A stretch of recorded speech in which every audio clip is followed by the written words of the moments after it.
Research was done at the University of North Carolina, where certain students were on probation.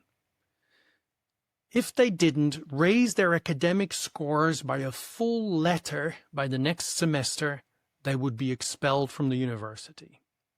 I think we can all agree that would have a dramatic impact on the trajectory of their lives. And so all involved were as motivated as they could be to not let this happen. The researchers divided the students into 3 groups that would be exposed to different experimental conditions. One group was not asked to set any study goals. Another group was asked to set study goals, but to keep these goals private. The last group was asked to set study goals and to write them down, sign their name, and make copies to share with everyone in the class. It should be pointed out that other than that, they were treated the same and were afforded the same assistance and resources from staff to help them during this time. The question is, how did these groups perform? Did they improve their grades enough to stay in school?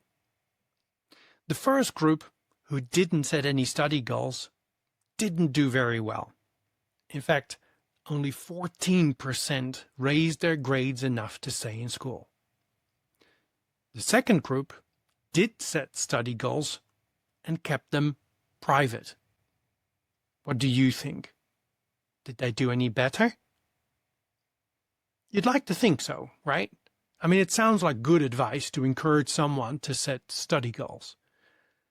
Well, they didn't do any better.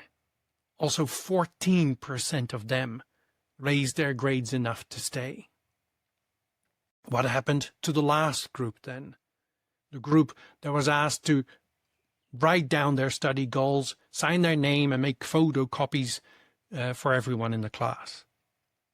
From this group, 86% raised their grades enough to stay in school. You heard that correctly. 86% versus 14% in both the other groups. That is a 514% increase in the amount of people that did what they initially all said they would do or wanted to do. Fascinating, don't you agree? The fact that their commitments were made public dramatically increased their compliance.